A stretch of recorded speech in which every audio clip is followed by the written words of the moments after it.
The horse market was buzzing with whispers and boots clapping over wet stones, and the air was thick with the promise of rain on a gray, cold morning outside of York. Under worn canvas awnings, merchants sold their goods, stable boys ran between scared animals, and people gathered in groups, maybe more for the show than for the business. But that day, someone, changed the mood.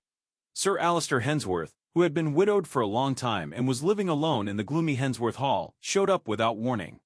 He was tall and weathered and was wearing a dark wool coat. His look made the market buzz. Most of them hadn't seen him in months, and some even whispered that they hadn't seen him in years. Now he was here, alone, with guarded eyes and a commanding presence, even though he was in pain. Alistair looked around the yard with the trained eye of someone who had lost something and lived through it. He saw the flash of hooves and the buyer's restless energy.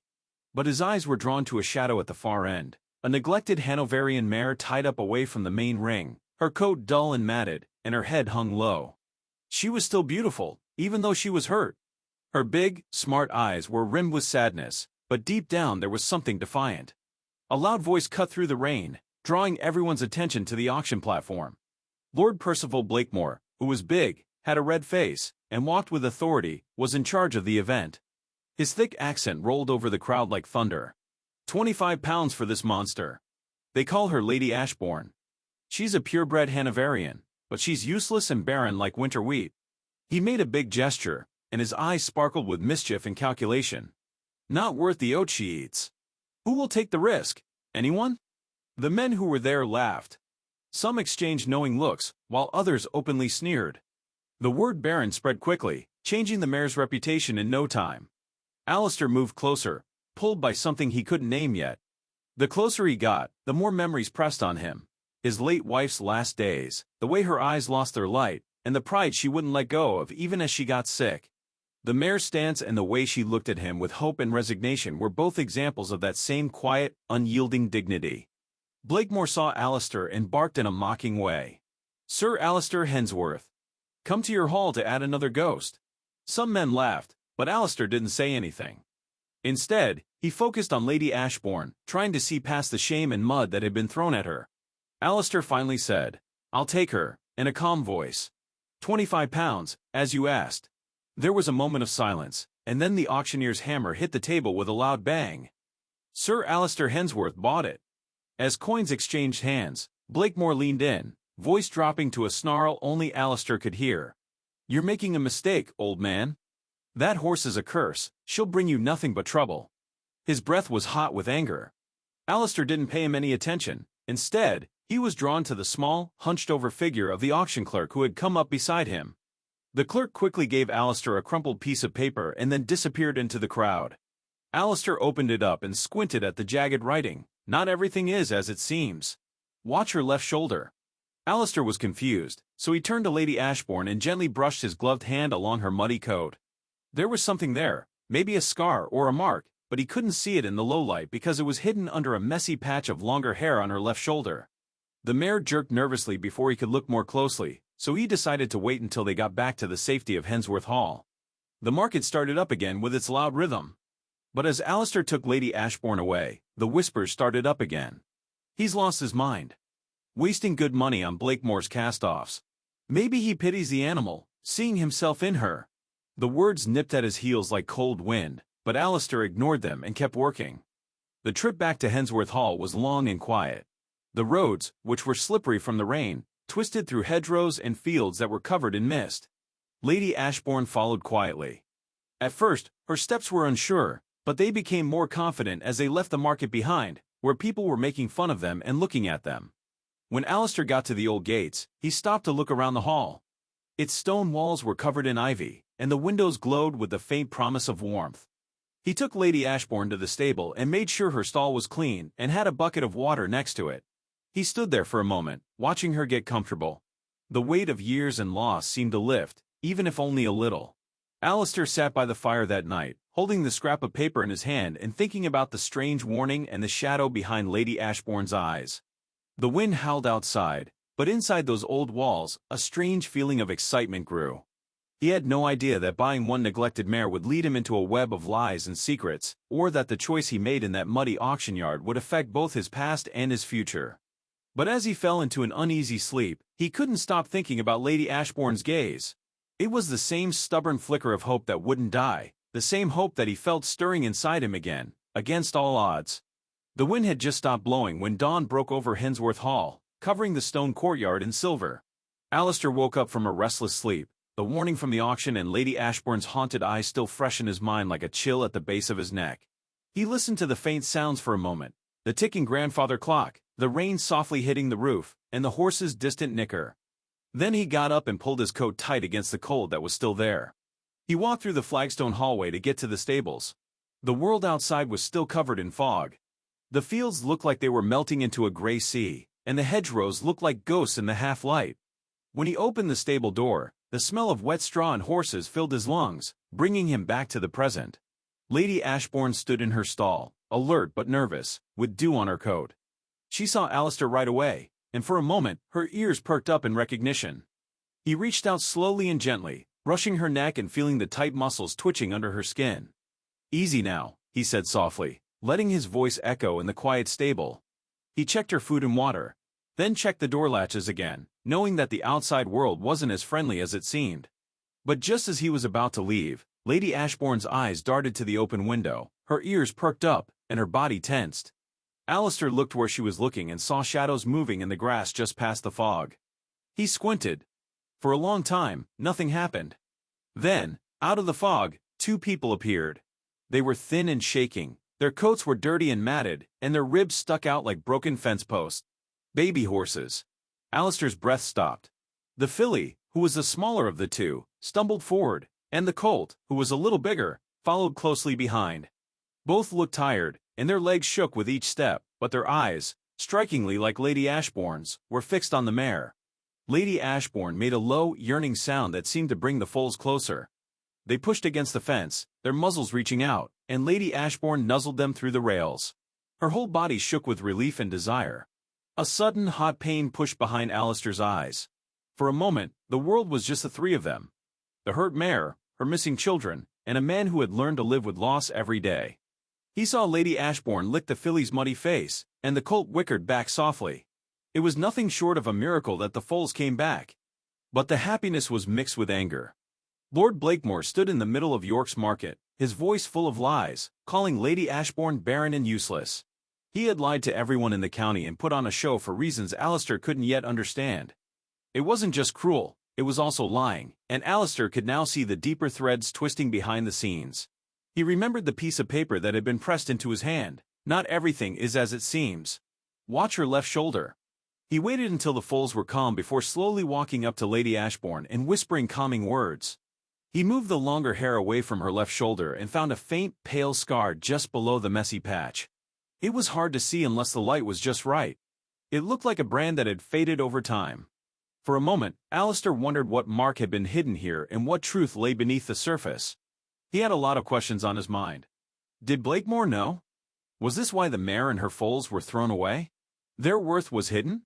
Alistair's gut told him that something else was going on, something that went beyond the York auction. He did his best to clean the foals and gave them warm bran mash and fresh water. They ate hungrily and looked at Lady Ashbourne for comfort every now and then.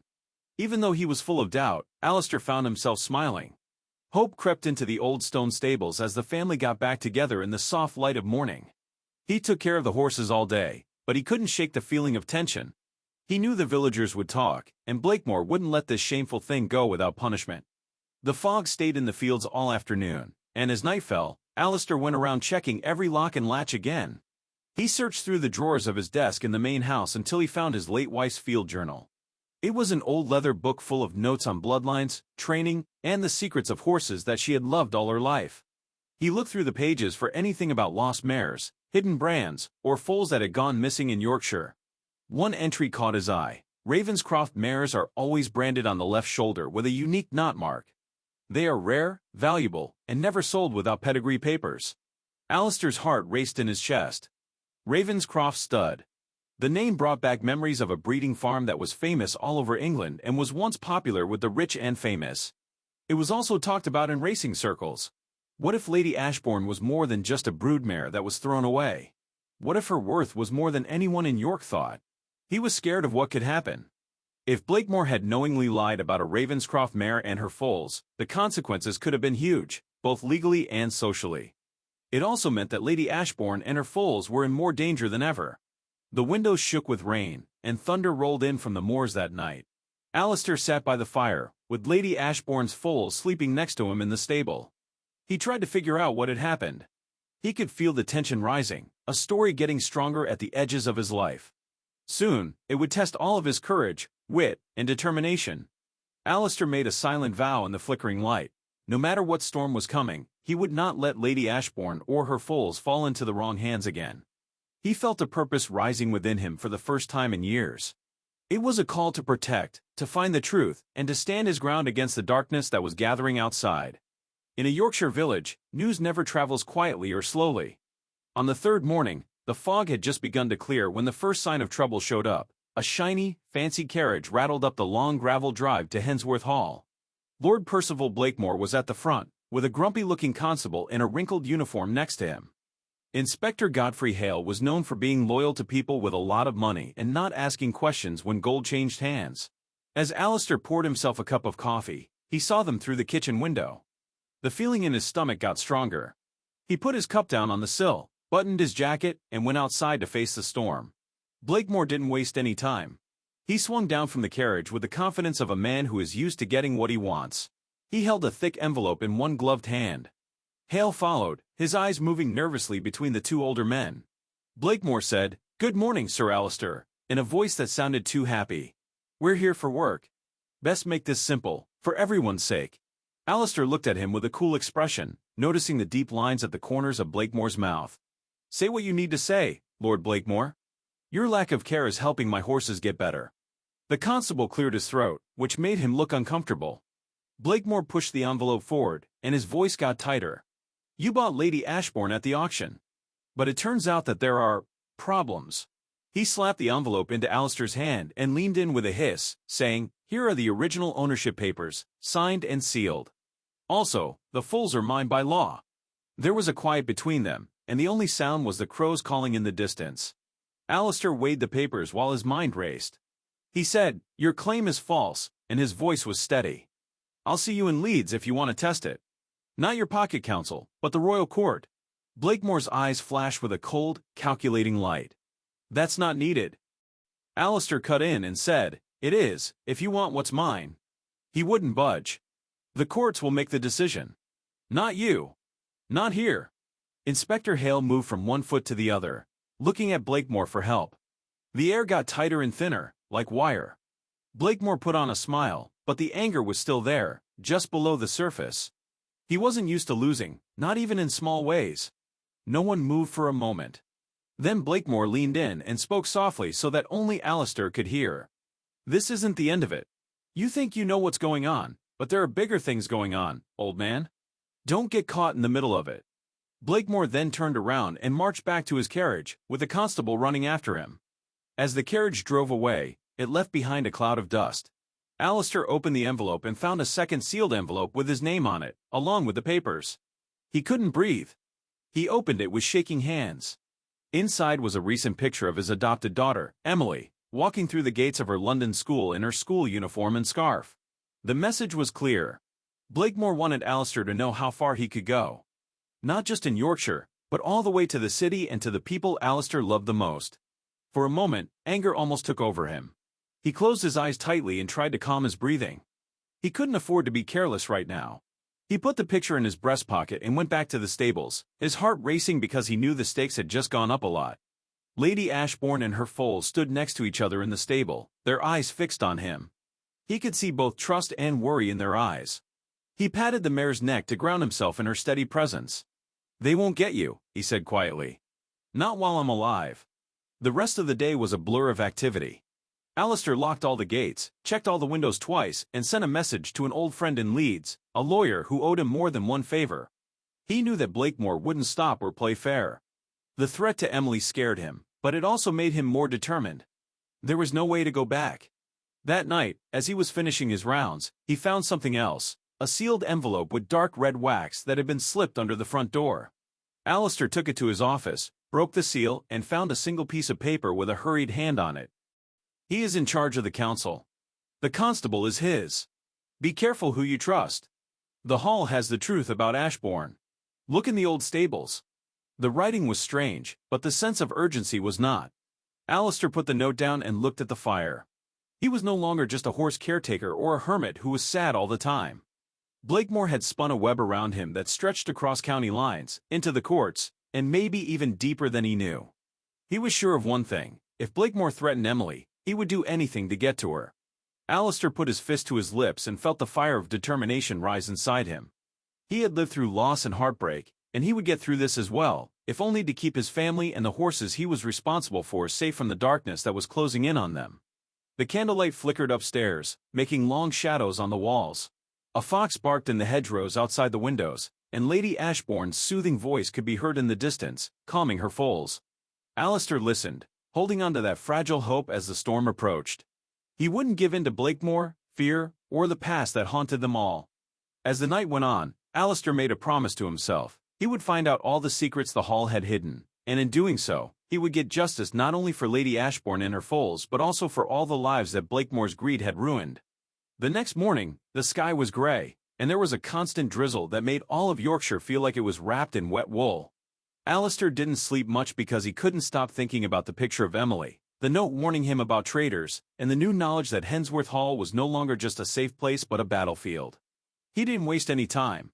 The first letter he wrote that day was to Dr. Charles Pembroke, an old friend and the county's most trusted veterinarian.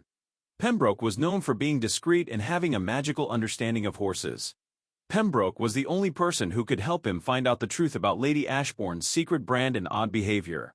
Charles got there by noon, covered in mud and with foggy glasses from the cold. "Alistair, what's so important that you'd wake me up before I had my toast?" Pembroke asked, taking off his hat and looking toward the stables. "I need your eyes on a mare," Alistair said softly. "And her babies. More is at stake here than I can say." Pembroke didn't ask for more information. He just nodded and followed Alistair through the rain. Pembroke looked over Lady Ashbourne carefully in the warm shadows of the stable. He had spent decades around the best horses in England. He whistled softly while running his hands over her shoulder and neck. He stopped at the scar on her left side. He pushed the hair out of the way and looked closely. He muttered, "Old injury, healed cleanly, but look at this shape. Not just any mark. I bet that's the last part of a stud brand. Maybe even Ravenscroft, if the knotwork is what I think it is." Alistair's heart skipped a beat. "That's what I was afraid of." Blakemore lied. "She's not just a cast-off." Pembroke stood up straight, his face serious. "And the foals, both healthy, but they've been kept hidden and hungry. Someone didn't want them to be seen. There is a story behind all of this, and it's not an easy one." The sound of wheels on gravel told them that someone else had come before they could say anything else. Lady Margaret Sinclair owned Sinclair's Feed and Grain and was one of the few people in the county that Alistair completely trusted. She stepped out with her arms full of sacks of oats. She called out, "Heard about your new arrivals," with a knowing smile. "Got the good stuff. Not the kind of mix that Blakemore sells to the council." She knelt down next to the foals and spoke softly to them, giving them a handful of golden oats that they both nuzzled gratefully. Margaret looked up with a question in her eyes. "You know he has half of the High Sheriff's office in his pocket, right? The county council does what he says. If you cross him, you better have more than a scar and a story to back it up." Alistair nodded with a frown. "I have more than that. Or I will." That afternoon, while Margaret was busy taking care of the feed, Pembroke and Alistair looked at the oldest part of the stables. It was built hundreds of years ago and is mostly empty now, with a maze of stone alcoves and heavy beams.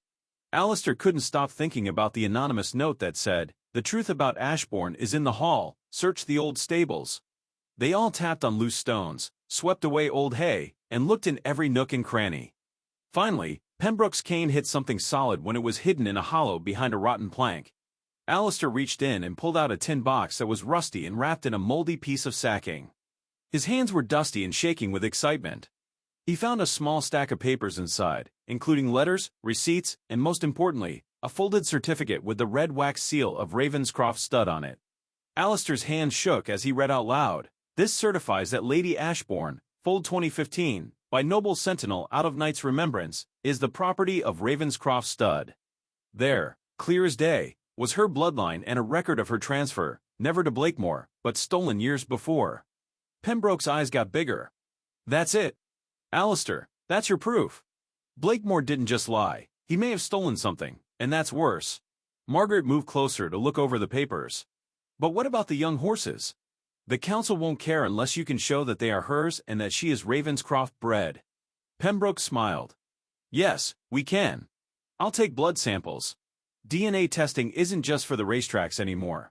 The proof will work anywhere, even in London. Alistair's chestnut started to loosen a little. He now had friends, people who believed him and would fight with him. But he knew Blakemore wasn't sitting around, even though hope was growing. The man was smart and had a lot of power. There was a new risk with every unlocked door. As night fell, Margaret stayed behind, her voice soft as she helped the foals settle down for the night. I've seen that look in Blakemore's eyes before, years ago, when a bunch of prize sheep went missing near the fens. He is careful, but he is not unbeatable. Just keep an eye on your back. And keep an eye on the fences. Alistair was able to smile. I always do. Thanks, Margaret. When night fell and the others left, Alistair walked around the halls, holding the Ravenscroft certificate tightly.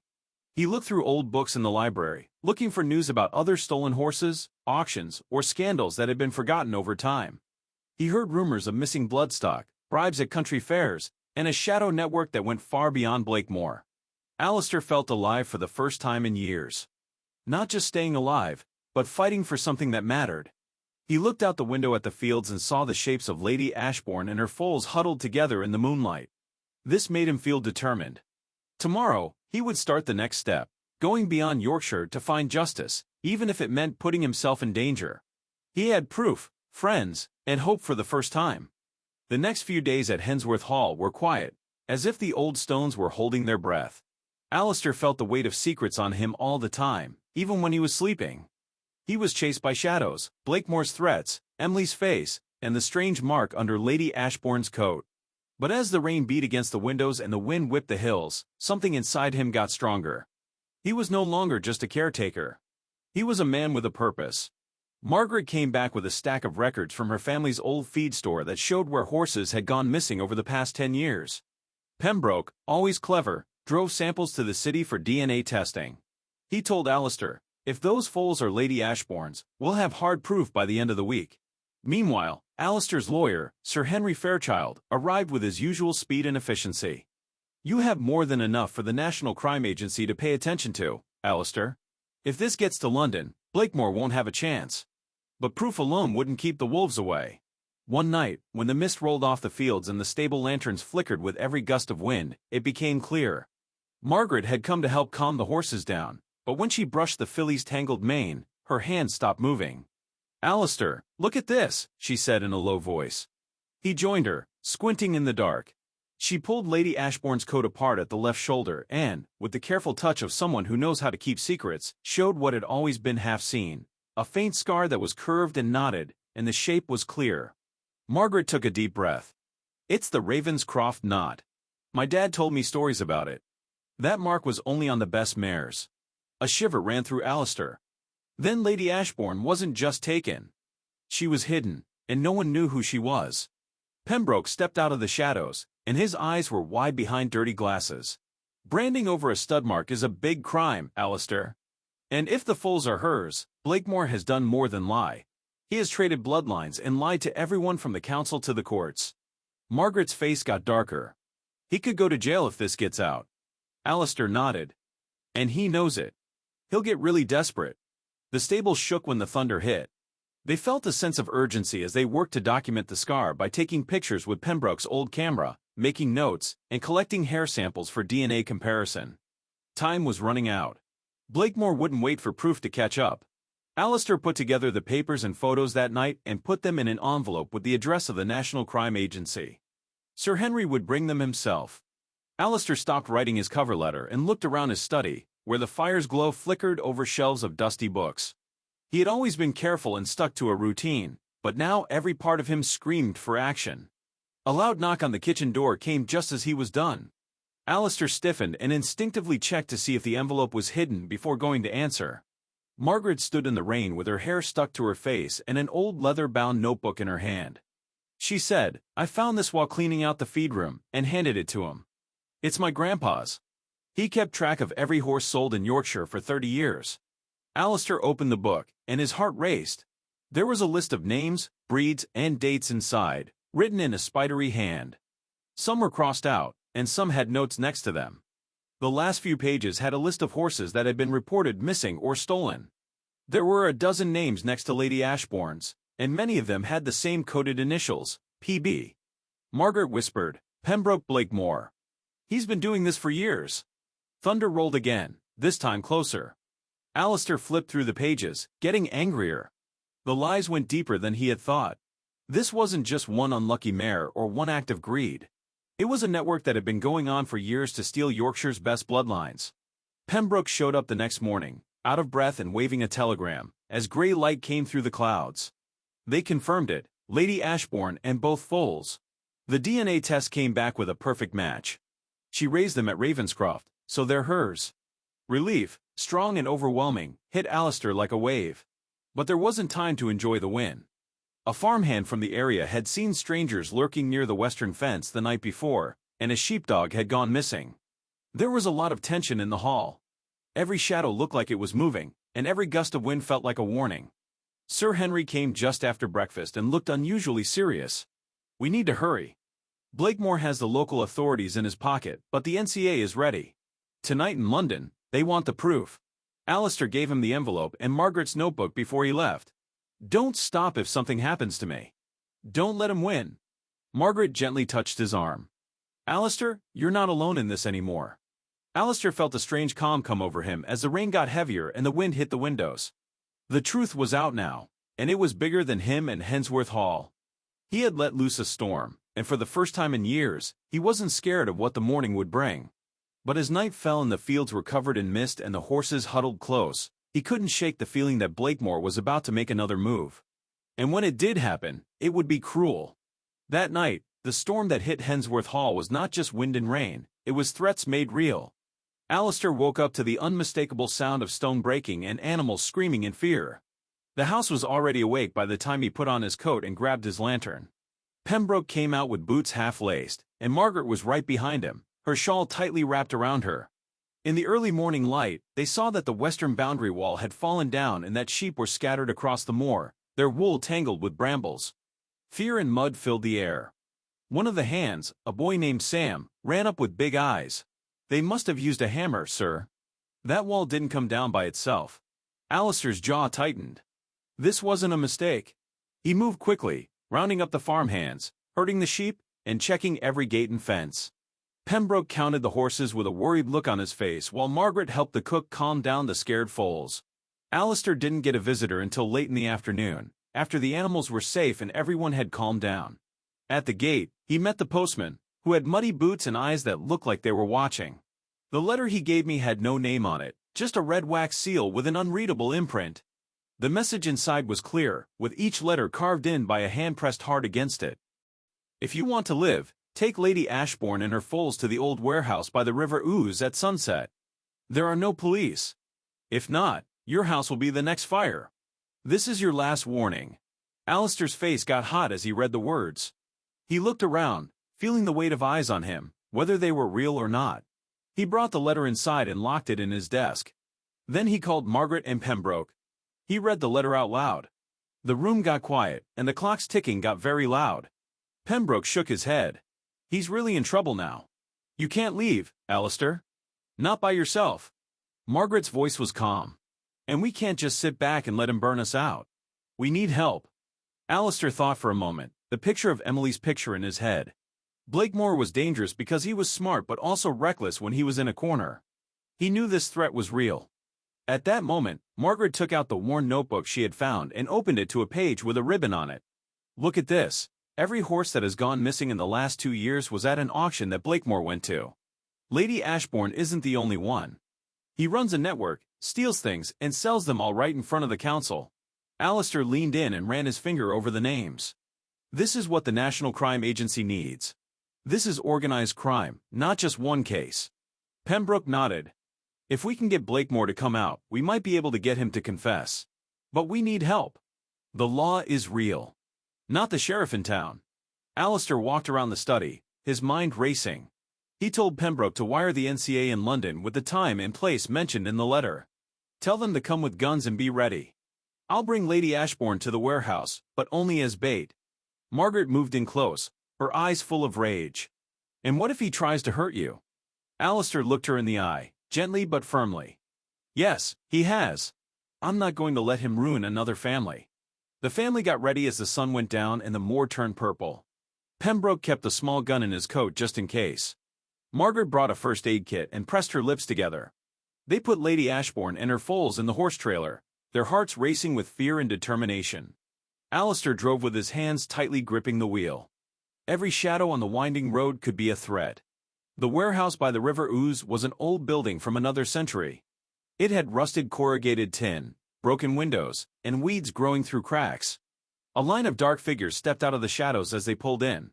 There were at least 6 of Blakemore's men, all with broad shoulders and hats that hid their faces. Blakemore stood in the middle with his arms crossed and a smile that cut like a knife. "Right on time, Hensworth," Blakemore yelled, and the sound bounced off the tin walls. "Give me the mare and the foals, and maybe I'll let your nice house stay up for another night." Alistair moved forward, feeling like everyone was looking at him. "Not until we figure this out. Blakemore, you're done. The proof is already in London. The NCA knows it all." Blakemore's mask slipped for a second. His jaw moved, and his eyes flashed with anger. "You think some city workers scare me? I own half of this county." There was a new voice that was sharp and commanding. "Not anymore." Figures came out of the trees by the water. They were agents in dark jackets with the letters NCA on their backs. They had weapons drawn but not yet raised. Pembroke let out a shaky breath, and his face showed how relieved he was. Blakemore growled and grabbed Alistair by the collar, his voice full of anger. "Hey, you old fool, do you know who you're crossing?" He didn't finish. A stranger in a worn officer's coat turned and pointed at Blakemore. "He has more horses stashed away at Richmond stables. I'll testify. Just get me out of this." The scene turned into chaos. NCA agents rushed in, Blakemore's gang ran away, and in the confusion, Margaret ran to Alistair's side, grabbed Lady Ashbourne's halter, and pulled the mare to safety. Pembroke protected the foals, even though his hands were shaking. It was over in a matter of minutes. Blakemore and 3 of his men were in handcuffs, but the others had vanished into the night. The NCA's main agent looked at Alistair. "You've done more than save your horses, sir. You've broken open a ring that has been a problem for half the county for years." Alistair nodded, tired but not giving in. "Just promise me you'll keep Lady Ashbourne and her foals safe." The agent's answer was soft. "That's a promise." Alistair, Margaret, and Pembroke brought Lady Ashbourne and her foals back to Hensworth Hall as night fell. The storm was over, but the world felt different. For the first time in years, it had been cleansed by more than just rain. After the fight on the River Ouse, the air at Hensworth Hall was thick with both relief and worry. The police had arrested Blakemore and his men, but the ground under Alistair's feet felt shaky, as if something deep inside had finally been found. The morning after the sting operation, the sun rose clean and golden over the wet moors. For the first time in weeks, the morning light brought with it a sense of possibility. But the village was still busy. There were rumors in every store and market stall about arrests, Blakemore's criminal web, Alistair's bravery, and the mysterious Ravenscroft mare. Some people thought he was a fool, while others thought he was a hero. But everyone could see that things were changing. In the days that followed, the National Crime Agency kept a close eye on Hensworth Hall. Police officers in plain clothes came by often to get the last pieces of evidence, take Margaret's damaged notebook, and record statements from Pembroke and Alistair.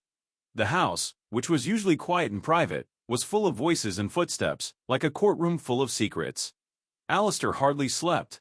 Every night, he thought about Blakemore's hand on his collar, the threat in his eyes, and the sound of the constable's voice as the raid started. He was thankful for the NCA's protection, but every noise outside still made him nervous. He checked the locks 3 times before going to bed, and he slept with his old hunting rifle by the door, just in case. But life, as it always does, went on. The foals grew strong, their ribs disappearing under layers of muscle and winter coat. Their spirits soared with the spring grass. For the first time since she got there, Lady Ashbourne started to act like a mare who had really come home. Alistair often saw her looking out over the fields at dusk with her foals by her side, their coats shining in the fading light. That night, Margaret came into the kitchen with a casserole and a shy smile. They ate together in comfortable silence, the kind of peace that comes after a storm and a fight. After a while, when the fire was low, Margaret looked at Alistair and said, You know, I always thought Hensworth Hall was a place people forgot. I never thought it would be the place where everything changed. Alistair looked at her and realized that a lot had changed between them as well. Maybe you had to lose everything to see what really matters. Margaret nodded, and her eyes got softer. Or maybe it took standing up for someone who couldn't fight back. A new person came to Hensworth Hall as spring went on. Dr. Pembroke met Alistair at the stable door with a big smile and an envelope that was sealed. You won't believe this, but Lady Ashbourne is having another baby. I missed it the first time, but now I see the signs. She is due in a few weeks. Alistair's jaw dropped. He was both happy and shocked. Another foal after everything she's been through? Pembroke nodded. It's a miracle. So, everything you've done, every risk you've taken, was worth it. She is the future of Ravenscroft. You saved a whole family line. The news spread quickly. A letter came before the week was over. It was on nice parchment with an embossed seal. Miss Eleanor Ravenscroft, the granddaughter of the stud's first owner, wrote to ask for a visit. Her carriage was shiny when she got there on a bright Saturday morning, and she stood up straight and had a lot of questions in her eyes. Eleanor went around the stables, watched Lady Ashbourne nuzzle her foals, and listened to Alistair tell the story of Blakemore's lies, the auction, the long nights, and the threats that made her feel sick. When he was done, Eleanor's cheeks were wet with tears. She said quietly, "My father died broken because he couldn't prove what happened to his mares. He knew someone in the county was stealing them, but everyone thought he was crazy. You've restored my family's honor." She knelt in the straw and stroked Lady Ashbourne's nose with soft hands. "You know," she said softly, "my father always said the Ravenscroft mares would find their way home. I trust him now." The press got wind of the story. The headlines called it the Ravenscroft Revival. Families from nearby counties came to Hensworth Hall, some of them crying, to finally be with the horses they thought they had lost forever. Margaret set up tea on the lawn for the guests, Pembroke became an unlikely local celebrity, and Alistair found himself in a world of attention he never wanted. He still thought about the horses, their health and safety. And in the rare moments when it was quiet, he sat in the fields at dusk with Lady Ashbourne's warm breath on his shoulder and the foals dancing nearby. He thought about Emily, who was now safe and far away, writing him letters about school. Her handwriting was full of hope and loops. But there were also new shadows. One morning, while the house was full of laughter and stories about getting back together, a stranger showed up. He was young, well-dressed, and had the unmistakable air of someone who had been born into wealth. He quietly said, "I'm Lord Henry Ainsley, a lesser royal," and asked to speak with him in private. Alistair took him to the old library, where Lord Ainsley told him what was really at stake. Ravenscroft stud used to supply horses to the royal stables, Sir Alistair. It wasn't just stealing what Blakemore did, it was also treason in a way. The Crown wants to make sure that these lands are honest. I'd like to quietly give Hensworth Hall my support as a sign against corruption." Alistair couldn't believe it. "You mean support from the royal family?" Lord Ainsley nodded. "Yes, but discreetly. You stood up for what was right. We will too." As the sun went down over the revived pastures, Alistair stood at the door of something new. It was a chapter shaped by courage, trust, and the fragile, fierce hope that had survived so many storms. The weeks after Lord Ainsley's visit were like a dream that Alistair could hardly believe. Hensworth Hall, which used to be quiet and full of doubt, was now full of new life. Every morning people came to see us. Families looking for lost horses, villagers who were curious and wanted to know what was going on, and reporters who wanted to find a new angle on the story. The hall had become both a safe place and a stage, with its old walls bearing witness to reunion and redemption. But for Alistair, none of this made the unease that was still there go away. He went about his days quietly, always on the lookout for shadows, even in the sun. Blakemore and his men were waiting for their trial in Leeds, but the memory of the knife at his throat and the look of hatred in Blakemore's eyes kept him up at night. There were scars that would never go away. As the sun went down, Alistair walked alone along the fence line one evening. The land was full of gold, the hedgerows were full of buzzing bugs, and the world seemed peaceful. He heard Lady Ashbourne's low whinny from the stable and turned back just in time to see her standing there with her head up, as if she were calling out to the dark. The foals gathered around her, sensing something in the air, a tremor of tension that made Alistair's nerves jump. He ran to the stable and saw Margaret there with a lantern and a worried look on her face. "She's restless," Margaret said quietly, pointing to Lady Ashbourne. "And I don't like how that cloud coming in from the west looks." They checked the locks, gave the horses more oats, and looked over each stall again. Pembroke came not long after, his face pale and his eyes wide. Just heard something on the police wire. William, Blakemore's younger brother, was seen in the area. The police think he might try to finish what Percival started. Alistair's stomach turned. So it's not done? Not yet, Pembroke said in a low voice. They're sending out more patrols, but the NCA is already stretched too thin. Tonight, we're on our own. The wind rattled the windows, and the old hall creaked in protest as night fell quickly and heavily. Alistair sat in the parlor with a rifle across his knees and kept watch. Margaret stayed with the foals and calmed them down by talking to them softly. Thunder rolled outside, and the first flashes of lightning lit up the sky. The crash of breaking glass from the back of the house and a maid's scream happened just before midnight. Alistair jumped up, his heart racing, and ran down the hall. He saw that a window had been broken and that there were footprints in the mud below. People were yelling in the yard, and Margaret's voice carried over the wind. Alistair, they're at the stables. He ran outside, rain hitting his face and the lantern swinging all over the place. Two men in dark coats were trying to break into the stable, and their voices were low and urgent. Lady Ashbourne stood between her foals and the intruders, her ears pinned back and her eyes blazing. The intruders had knives, but the mare wouldn't back down. She stomped her hooves and used her body as a shield. Alistair didn't think twice. "Get away from them," he yelled, his voice breaking with anger.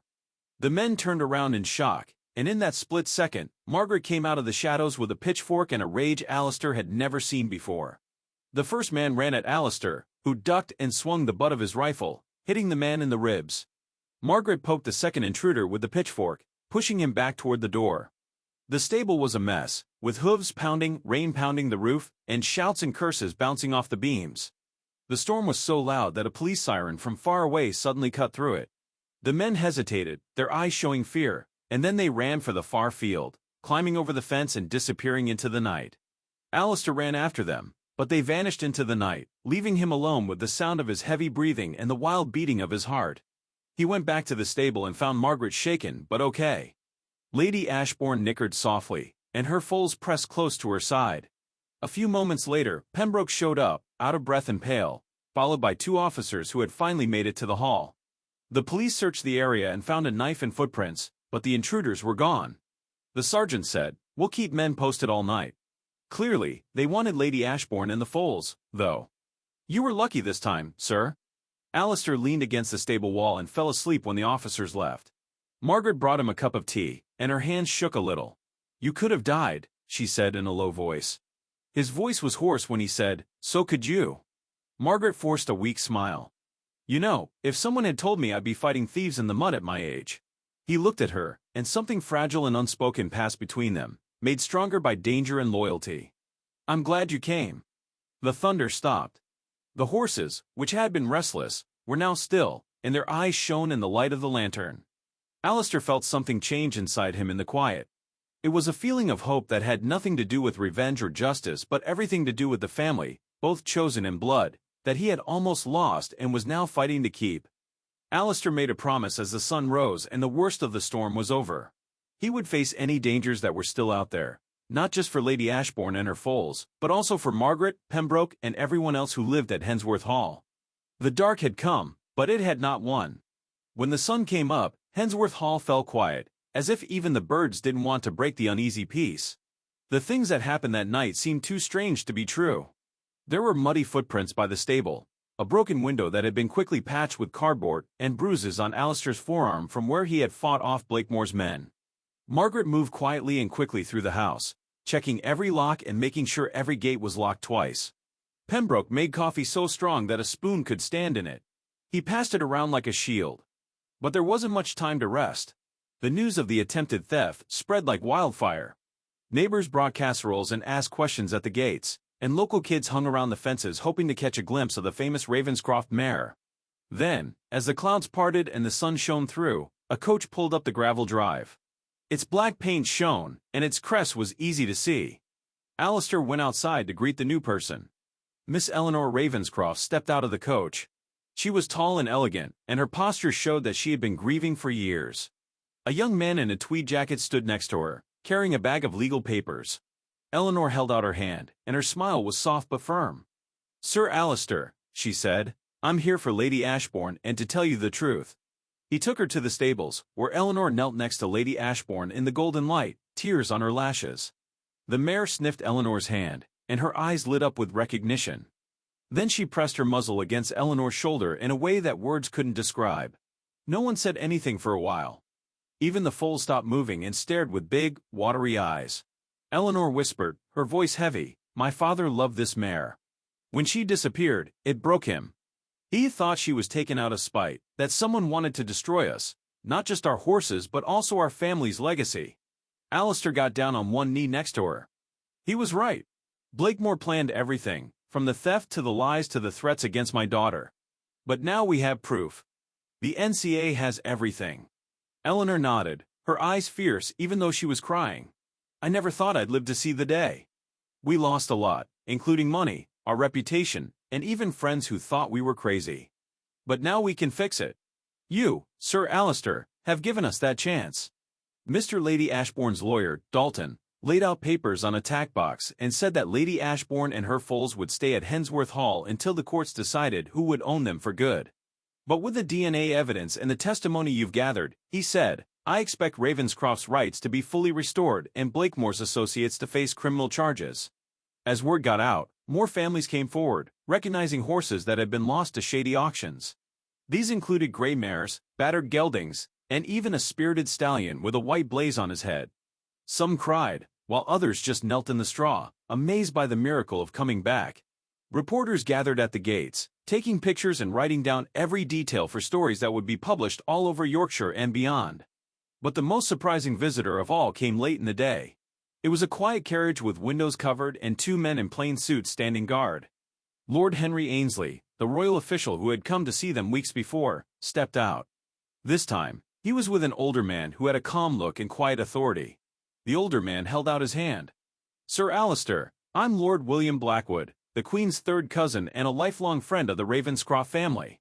The Crown has been watching your case closely. What you've done here is more than just save a few horses. It's shown that honesty and bravery still matter in the countryside of England. He looked at the crowd, the mares and foals, and then back at Alistair. I have an idea I'd like to share. Maybe it's time for this place to become more than just a home for the Ravenscroft family and a place to improve Hensworth Hall's reputation. It could be a center for ethical breeding, education, and rescue. If you'll have us, the Crown will quietly but firmly support you. Alistair couldn't say anything. He looked at Margaret, Pembroke, Eleanor, and the families who were coming back. I don't know what to say. He smiled and patted Lord Blackwood on the shoulder. Then say yes for all the right reasons. The rest of the day was full of plans and options. Margaret set up tea on the lawn for everyone. Pembroke gave the new arrivals health checks on the spot, and the foals danced under the apple trees like they had never been through anything bad. Eleanor and Alistair sat on a bench near the paddock and talked in low voices. She said, My father would have liked you. You remind me of him, stubborn, principled, and not willing to give up what's right.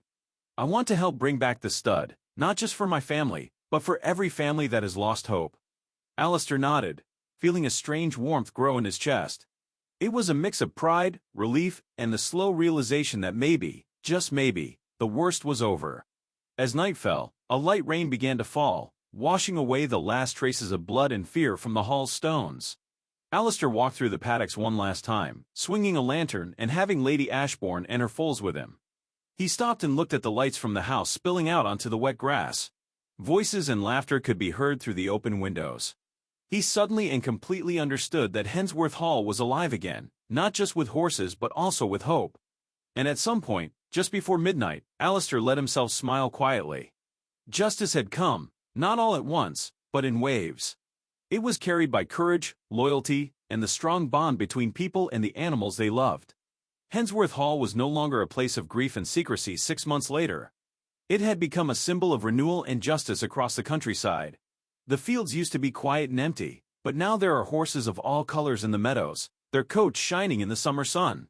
The old stone echoed with laughter and voices, and the sweet smell of wildflowers and hay was carried on the wind. The trial of Percival Blakemore had brought people to Leeds in droves, like a big market day. There was a lot of proof, papers, the scar from the Ravenscroft knot, DNA tests, and a long line of witnesses who, inspired by Alistair and Margaret's bravery, came forward with their own stories of theft and lies. The jury came back with its decision in just 3 days. Blakemore, who was gray at the temples and still sneering, was given a 25-year prison sentence for stealing livestock, committing fraud, running a racketeering business, and making threats of violence. Alistair went to the sentencing not to get revenge, but to get closure. The judge's sentence made him feel like the weight that had been on his shoulders since that first rain-soaked auction in York had finally lifted. He shook hands with the NCA officers, nodded to the other victims, and left the courthouse with his head held high. He stepped out into the sun, which he hadn't seen in years. The change kept going at Hensworth Hall. Thanks to the Crown's quiet support and Eleanor Ravenscroft as his closest friend, Alistair started the Hensworth Centre for Heritage Horses.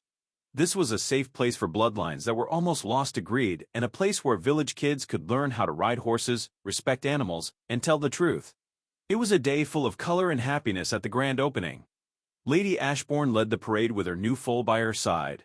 Villagers, gentry, and former rivals all mixed on the lawns. Margaret set up tables full of cakes, tea, and sandwiches, and Pembroke, whose cheeks were pink with pride, led impromptu tours.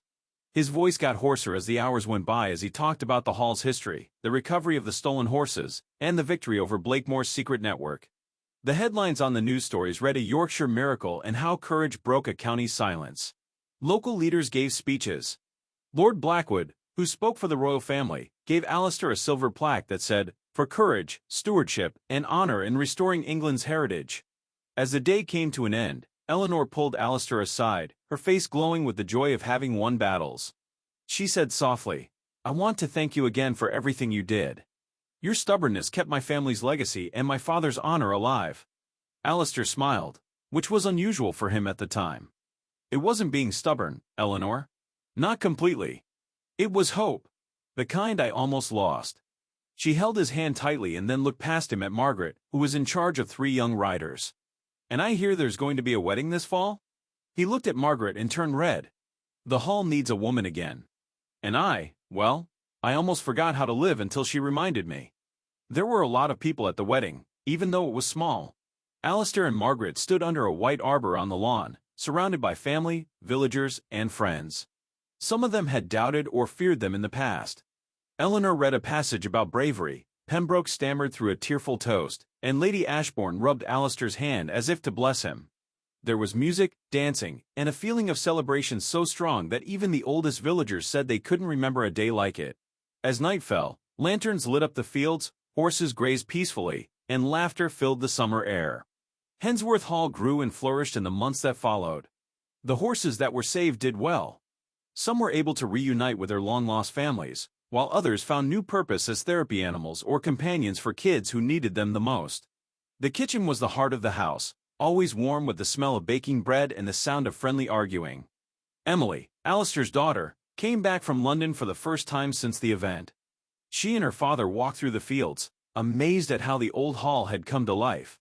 "It's so pretty, Dad," she said one afternoon as she watched the foals race in the golden light. "You did it. You took everyone home." Alistair smiled, but he felt something in his throat. "We all did it. And this is only the beginning." Lady Ashbourne, who is now a legend in her own right, became the center's face. Eleanor wrote a children's book about her story of loss, survival, and reunion, which was read aloud at the Hay Festival of Literature and Arts. It moved people all over the world, not just in Yorkshire. People from all over the country wrote letters thanking them, congratulating them, asking to visit, and sharing stories of how they were inspired to stand up for what was right. Hensworth Hall opened its gates for a festival on the anniversary of the trial. People came from as far away as London and Edinburgh to celebrate resilience and renewal. Kids painted horseshoes, and local musicians played under the oak trees. Alistair and Margaret stood at the door, welcoming everyone as neighbors. As the sun set, he looked out over the land. The fields were alive again, the horses were calm, and his friends were with him. He thought about the options, the risks, and the price of standing up when no one else would. And he learned that some stories are written not just with ink, but also with bravery, kindness, and the desire to see things through. If you ever go through Yorkshire and see the sun setting over Hensworth Hall, you might hear the music, laughter, and thunder of hooves. This is a sign that justice, hope, and love can change not only a life but the whole world. I appreciate you taking the time to listen to this story. If this story moved you, please like and follow the channel for more stories of courage and hope. May your own journey be full of light until we meet again.